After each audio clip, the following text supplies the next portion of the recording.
Oh boy, you know the update is big when Valve also drops a video for it. Hey guys, salut mes amis och hallå gubbar. This one is called Counter-Strike 2 Beyond Global, and just as the title suggests, it's all about expanding, or dare I say, improve the overall competitive environment of the game. We also got Inferno with this update, and even more invites handed out. There's a lot of exciting things to unpack, so stay tuned right after Skins Monkey. Skins Monkey is an automated service that lets you trade skins instantly for a fee. Sign up now and get up to $5 bonus. Simply add items from your inventory, then find skins that matches your current balance. Site offers live support 24/7. You can also top up your balance if you're missing a few dollars, and there's a lot of skins to choose from. Visit my link down below to get to Skins Monkey. Alright, to kick off the video, Valve has opened the gates a bit wider now for more invites. This is thanks to the new Premier mode, which I'll go into later. You need 3 things from CSGO to get in: Prime status, an active rank, and play the majority of your matchmaking games in one of the regions where the limited test is available. As of making this video, there's no clear info on what regions Valve consider eligible for the limited test, but if you were able to get in, congrats. Now let's get into the big announcements for this update, starting with Premier. In CSGO, it was simply put a system to veto maps, and it offered some slightly better statistics, but apart from that, it wasn't anything truly special. CS2 is set to change that. The rumors and leaks were true. This Premier mode not only has a new veto system, your performance is now quantified through a Counter-Strike rating. This is a number to describe your skill, and it plays a huge role in the new seasonal leaderboards. For the first time ever, Counter-Strike now officially shows your actual skill through a number and fully transparent competitive leaderboards built into the game. This is such a huge step for the franchise, and I'm so excited about this. The introduction of a quantifiable skill rating and leaderboards in Premier mode is a huge deal. Not only is it a step up from matchmaking, it opens up new opportunities for players to develop their skills and talent scouting. Absolutely amazing. Now there's a bunch of information pertaining to the leaderboards that I'll talk about briefly as well. First of all, you'll need to submit a name for the leaderboard that you want to use. The name you choose will then need to be reviewed and approved by moderation staff. Examples of names that aren't allowed include ads of any kind, so best thing to do is go with a clean alias. And once approved, your leaderboard name is locked for the remainder of the season. There's currently no info to explain how to submit your name to the leaderboards, but I'll update you if that comes out. There are 9 leaderboards in Premier mode, which are shown here, with each region and the worldwide leaderboard showing the top 1,000 players in the world. I'm really looking forward to how it's all going to unfold. The second big announcement is that ranks now behave completely different. In normal matchmaking, your rank is now going to be map specific. You can be a global on Dust 2, but a silver one on Mirage. This change is probably not appreciated by the Vertigo gang or the pure players in general, but think of all the benefits from this change. First of all, the obvious one, this reveals how good you really are on a specific map. How often have you gone, this guy can't be global? Well, maybe they ranked up to global by playing another map and decided to try something new, and they're complete trash because they've never played the map.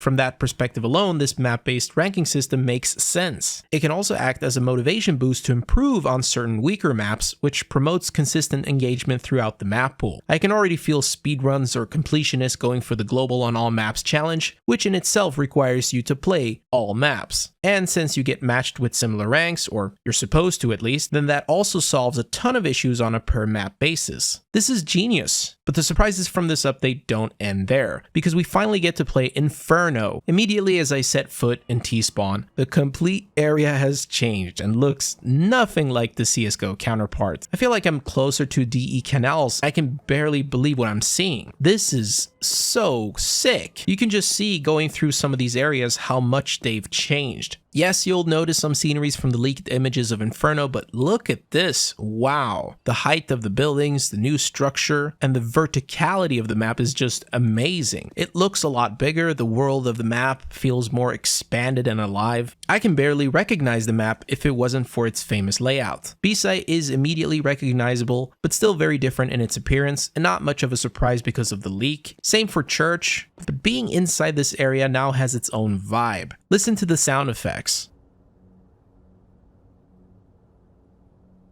And look how they cleverly designed this hiding spot. CT spawn also looks totally different. I mean, just look at all the tall buildings and structures on this map. It's so cool. The background is vivid and there's just a lot of things going on. The library is no longer a library, and funny enough, they still called it library. A-site is so new and just wow, there's a whole new world behind Pit. It really helps make the map feel bigger and so much more alive. There are so many changes to the map that trying to point out every single thing that's changed is going to take forever. Second mid has never looked this beautiful. I love some of the tight, narrow streets. They capture those old aesthetics perfectly. The colors are great, and how they've divided up the sections of the map and created something is just so creative and awesome to see. I do, however, have a little complaint. There is no longer a Counter-Strike computer room on this version of Inferno. At least we can't see one from a distance. I got mixed feelings on that one. The kitchen area on the other side of the bridge is unfair towards my living standards. It looks super cozy and it's making me jealous. The balcony area is also very chic. Here's the new sewage or underground area. All in all, Inferno looks insane. This map is the coolest upgrade and my favorite one so far. Aside from all that, there is a couple more things in this update worth talking about. Like for example, how MR12 with overtimes is now officially the new standard for CS2. It's a big topic, so I made a dedicated video talking about this if you'd like to watch that. There are new workshop tools available to allow more customization options for skins, a bunch of sound improvements for the game with, for example, the ability to sample the music before selecting a track, and a bunch of fixes, and yeah, you know the drill. But through the patch notes, there are a few interesting ones to talk about. A cool little quality of life update is that your CSGO settings will be carried over when you launch CS2, at least the ones that are compatible, and that's super convenient. They've made some hostage refinements, which includes a shadow to add to the immersion. Secondary fire hold has been renamed to zoom button hold, which is simpler, and the final notable change is to the smokes again. I feel like we're going around in a circle now, as they're back to being a bit wider again. I'll have to make another video soon talking about more of this stuff in detail. You excited for all this stuff? I know I am. I'm just tired and I need to go to bed. But let me know what you guys think of this update down below. Peace.